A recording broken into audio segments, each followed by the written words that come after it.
Hello and welcome everybody, I'm Immortal Patriarch and this is Crusader Kings 2 and I am hereby making a bit of a recap episode. Because we just had season number 1 end. That season was of course Messalian Glory. Thanks to all of you for watching it. If you've already forgotten what included or what that series included, then this video is for you. If you are new to the channel, then this video is also for you, because then you will be able to seamlessly start watching season number 2, which will begin in 1 or 2 days depending on the weather and how much I lose water and dehydrate. So, with that being said, the story of Messalian Glory began in Armenia, and it was a story of lunacy, immortality, and sacrifice. I think that is what we can essentially sum it up as. So let's just zoom in a bit, and I will tell you what we did, who we were, and what happened. So everything started over here in Lake Sevan, or at Lake Sevan. That is where 20 years prior to 1018, actually, yeah. 20 years prior to 1018, some monks found a baby. That baby would later be named Simeon the Devil of Hayk. Simeon was a bastard son of good old Tegewargagik of Hayk, part of the Bagratuni dynasty. If you don't know about them, they are very, very relevant historically speaking. A very, very big dynasty, both in Armenia and in Georgia, of course. And, you know, he essentially had a bastard son, and that bastard son was supposed to be drowned, and yet the servants did not drown him. Simeon survived by the grace of the monks that took him into the monastery, brought him up, and later told him about his heritage.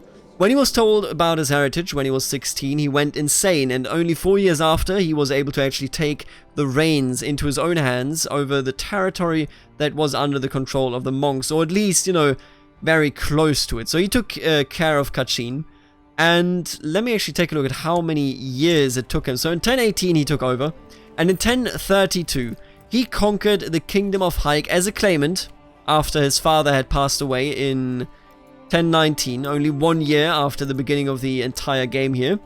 Ovanis Zimbat's son of Lucifer took over, and then Erkard the Lion, and both of them, well, died to us, essentially. We got rid of both of them and became the king of Armenia, and that started what the Armenians later would call the Years of Fire. The Years of Fire essentially saw Armenia being cleansed of anybody and everybody that could even theoretically oppose Tegewar Simeon the Devil. Tegewar Simeon was incredibly cruel. He had no rest when it came to punishing and hunting down his enemies, and he was known for it. He was married to one of the last relatives of the last Tsar of Bulgaria. Now that shall become important later on, not right now, but all that matters is essentially he rose to power by cruelty, dominance, and absolute assertion of power.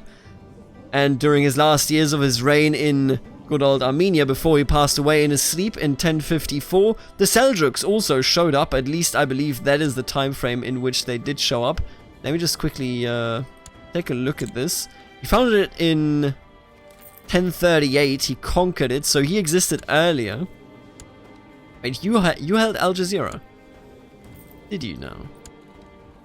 When did you... So somewhere, yeah, 1034, and then in the 50s, roughly when he passed away, the Seljuks came in and threatened the peace of the region. They overthrew everybody standing in their way. At some point, they held all of this land, you know, all of this roughly was their border region. We were, of course, secure behind these two rivers over here that then go together over here, but we specifically designed our country around those rivers, or rather inside of them. But that was not the most important part of that entire area, or of that entire era. It was when Tegewar Simeon the Devil found out that his mother was indeed still alive at the time. Her name was Mary, and Mary originally came from Mesopotamia and was 687 years old when she passed away, that is. She died in 1043. Now, the thing about her is that essentially she was immortal. But when she had a kid, she passed on her essence, her energy to that kid, and that kid would be Tegewar Simeon the Devil. And when I say essence, when I say energy, what I mean is that Sister Mary had the essence of Lucifer himself. You know, if you don't know too much about Messalianism, Messalianism is gnostic, which essentially means that they believe that the material world was created not by the good god, not by the good energy and essence, but by the demiurge. And the demiurge creates it as a prison for the spirits of those that have to live in this cruel world. And as such, freedom from this physical plane is the greatest achievement. And Lucifer is the one that brought enlightenment and the opportunity for achievement to humankind, and as such they worship him. Sister Mary of House Hayk had the blood of the Lightbringer inside of her. Some take it for a blessing, others insist it is a great curse. And, you know, you can see this bloodline being very, very intense, being very, very strong. And take it was Simeon, the devil of Hayk. I mean, you know, he knew what that meant. He knew that his children would all bear this blood, all be bound to this earth, because the essence of the Lightbringer, in this case, is very much being a tool, a servant, and a specialized object to serve humankind. All the people that carried the blood of Mary were destined to free the people and make it possible for them to actually pray for salvation. Without Messalianism, and without achieving perfection, and if you've never heard of that, Messalians essentially believe that if you rid yourself of all of the demons that are inside of you, binding you to the material plane, then you can become perfect, and morality means nothing. You can be as evil as you want if you are a perfecti. But it turns out that only the blood of Mary would be able to achieve to create a realm strong enough to free humankind of the shackles of the demiurge. But the cost would be tremendous. None of the people of Hayk, of the House of Hayk, would be able to themselves achieve perfection. Tegawar Simeon was driven quite insane by it, although he already, of course, was insane beforehand. He was a known scholarly theologian. He was insanely knowledgeable when it comes to that sort of stuff. You can see it here as well. And he died. He just passed away, never achieving perfection, never achieving salvation, and his soul being doomed. And I dare say rightfully so. The years of fire had left Armenia in absolute shatters. It was of course united under their new queen, good old Anna, but all their men, all their boys had been taken away in war or into prison by Tegawar Simeon. So the world and all of the inhabitants of Armenia rejoiced when Anna rose to the throne. But Anna, the daughter of Simeon, of course, was not actually meant to be queen. Her brother was meant to be the king, but he, at some point, attempted the murder of his father, and as such was banished from the lands of Armenia, or rather from the, essentially the immediate realm of Armenia. They attempted to take him prisoner, but he fled, and he fled to the army of Lucifer, which is a holy order of Messalianism. So Tegawar Simeon of Hayk essentially decided to just leave him be.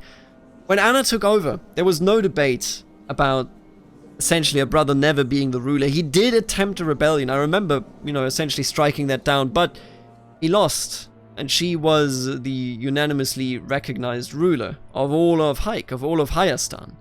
So, of course, in her amazing glory and brilliance and lunacy, she was a lunatic at that point, she declared herself a saint. The original idea of her advisors was to say, hey, why don't you declare your father a saint? It will surely restore the trust into Messalianism and into you by the people. But she, in the heat of the moment, said, no, I shall be the saint. My wicked father, which she of course did hate, my wicked father shall never be prayed to by anybody. And so began the reign of Saint Anna the Wise, and let me tell you, she was wise. She was a good ruler, a wonderful ruler, and yet a terrible ruler. Not as in a bad ruler, but a terrifying ruler. Similar to Galadriel in Lord of the Rings.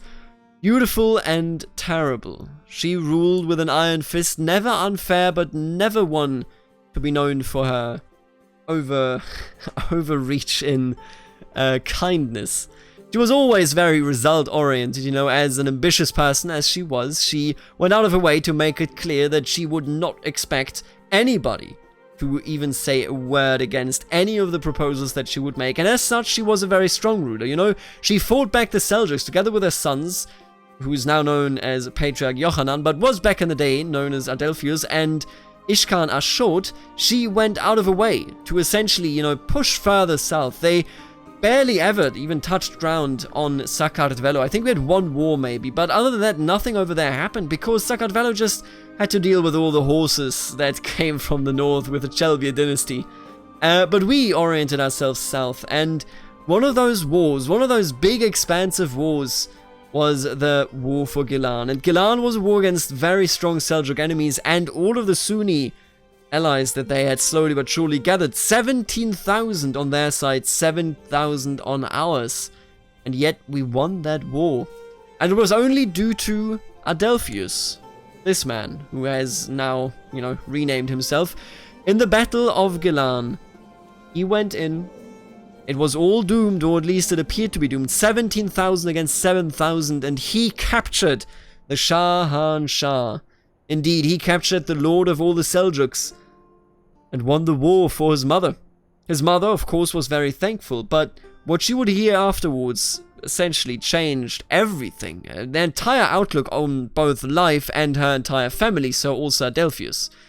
After the war and after those wars were over and she had succeeded in becoming a good ruler, she had become perfected. She had always prayed, she had always tried to achieve it, and she did. But how could she achieve it when her blood supposedly was cursed? Well, she went to the monastery where, Saint Anna Hayk was in a comatose kind of situation, and she was informed simply by touching Anna, which also was the death point for Anna. No, Mary. By touching Mary, my apologies. By touching her grandmother. She realized that the only thing that could save her blood, and those that carry it, are essentially people being tools, much like the Hayk dynasty is a tool for all of humankind. If people decide to pray for a Hayk dynasty member, they curse their own souls, but give the Hayk dynasty member the chance of becoming a perfecti. Being a perfecti, of course, frees you of this worldly plane. So she became a perfecti because people all over the world had been not all over the world, all over Hayk and all over the territories she conquered from the heathens and from the barbarians of the East Roman Empire. All of those people had begun praying for her. And when they prayed for her, they cursed themselves and she had pity with them. Despite never being especially kind, she was a humble, a just and a fair person, and as such, she of course couldn't abide by the fact that she was dooming people left and right. So she told her family and forbade that any commoner may ever pray for the sake of the Hayk family. Everybody was forbidden by law, and it would, essentially have great costs if they were against it, or if they were to go against it. But, of course, there's always an exception. And there was a modded inn that no longer exists because, well, reasons. A modded inn society that went by the name the Honorable Martyrs. The Honorable Martyrs were knowledgeable, mostly educated people that knew what they were doing. That knew the threat that was posed by praying for the Hayk dynasty, and yet they said they wanted to pray for them, and so they did. Those Honorable Martyrs cursed and doomed their own souls to free those of the people that would essentially save all of mankind, Without the blood of Mary, this realm, as you see it in front of you now, would have never been able to exist, and the Honorable Martyrs knew this. So they started praying and praying, and successful. I mean, I think some of the other family members actually achieved perfection, but disregarding that, Saint Anna the Wise of the Messalian Kaisertuni was the first good ruler of the House Hayk. She got rid of so many enemies, made it so that we were a powerhouse, and then she passed away, and her soul, we know this now, is indeed freed. She was a perfecti, her soul is no longer caught in this material prison. And then the person that took over was Adelphius, and his rule was also a good one, but a troubled one. You have heard the story of him as the Lion of Gilan, the man that captured the Shah and Shah. You've heard the story of him going out of his way to crush every single one standing in his way. And yet, he always regretted that he would never be able to achieve perfection on his own merit. He would always be just thankful, or forced to be thankful rather, to the honorable martyrs if he ever were to achieve perfection. He multiple times attempted to achieve it and never did, because he attempted to do it without the help of the honorable martyrs, despite knowing better, because he was told by his mother that they can never achieve it. And that kind of drove him to a very desperate move. He thought about his great-grandmother, Mary of Hayk. How come that she was immortal? I mean, you can see it for yourself. She was, what, 687 years old? And with 687 years, how did she do that? How did that happen? And it turns out that he found out that essentially what happened was that he... And I gotta be careful about how I articulate this. If he were to be the only one with the blood of Mary, all of the essence of Lucifer, all of the essence of the blood, would then again be focused only on him. And as such, he would be immortal, just like his great-grandmother was immortal. And, spoilers, she only was not immortal because she chose to give birth and split the blood. That is when she fell into the coma. When she gave birth to Simeon of Hayk, she stopped being able to actually have the power that she needed to operate a body that was 687 years old. Adelphius saw this as a chance. He thought, if he were to conquer Antioch, achieve a situation in which he could call for the patriarchy to be founded in the Messalian faith, he could do something else as well. He could go on to get all of his relatives into one room, sacrifice them, and become the lone survivor, immortal, eternal, and ruler over the Messalian Kaisertuni in perpetuity. He did achieve immortality, but he did not achieve killing every single family member. In a mist, like Dark Knight activity during a banquet, he had the honorable martyrs kill all of the invited family members the day before the patriarchy would be announced, but not all of them attended. You have to know that this family is also very closely intertwined with the last rulers of the...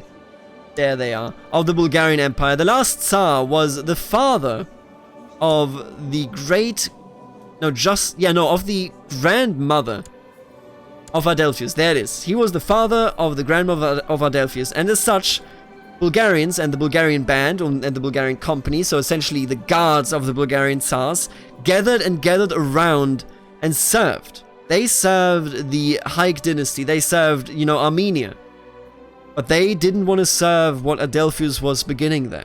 So what they did was they took one of the family members, in this case Alice of Kachin, which is still in Kachin, but she's not going to be there for long.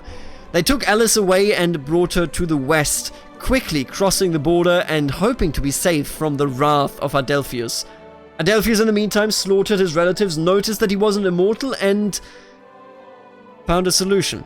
The honorable martyrs sacrificed all of themselves to end the society forever and, after all, give him immortality. Because 50 or 60 mortals are essentially of the same worth as one Hayk family member. And you can see it right here. They all died on this one fateful day. The 16th of November, we shall always remember. And what Adelphius achieved was indeed immortality. I would even say, and some do indeed share this view, I would say that he is a reincarnation of Lucifer himself, as he turned out to be possessed as soon as he achieved immortality. In the meantime, of course, and that will be our character in Season 2, Duchess Alice of Kachin will leave her lands behind, never to be returning to what her uncle had created. A nightmare. The new patriarch of the Messalian faith. An absolute nightmare. And that essentially gives you the overview of what has happened. I will add some things on now, but you don't need to know these if you just want to follow the series. What else happened is we supported a children's crusade, and they, still under Konungr Albrecht, the page of our Lord of Jerusalem, still rule here, but are being punished by the Muslims left and right. The Byzantines, and with them the Emperor and the Ecumenical Patriarch, essentially agitated against the Pope in Rome. They threatened him when they controlled all of Sicily. They threatened him to bow or be beheaded.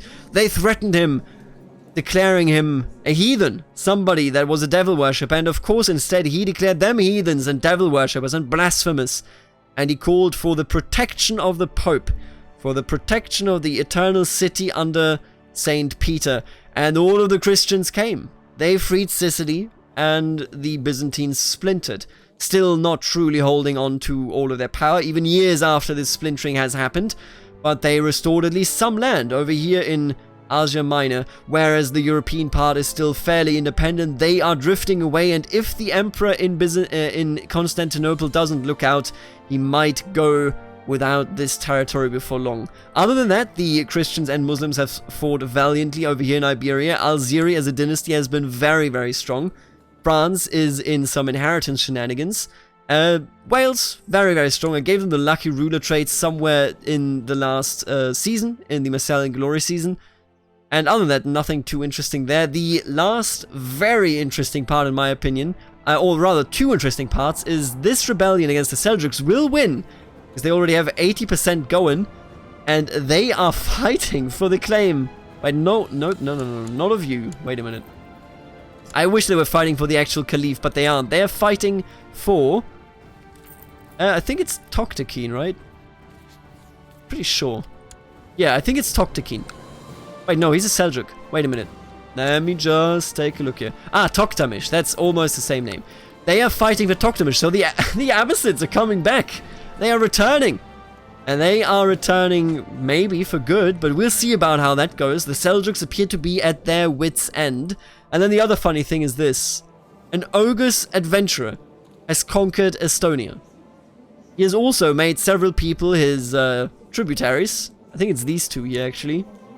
Yeah, look at this. This is amazing. Estonia, fully in the hands of the Muslim ruler Ilik Saim, the Wolf of Esti, after his relative in some way, at the very least, Gunduz, the conqueror of Esti, took it over. What a great time that was over there. But yeah, that is essentially the entire recap. I hope that you now have an overview, and Season 2 will start either tomorrow or the day after, one of the two, and we will begin our flight from Armenia. Because I'm sure that Patriarch Yochanan, as he calls himself now, has sent at least a decent batch of assassins our way. I will see you in the next episode, or rather in the very first episode of a new season of the Messalian Boogaloo of the Hayk dynasty. I will see you there. Later, alligator.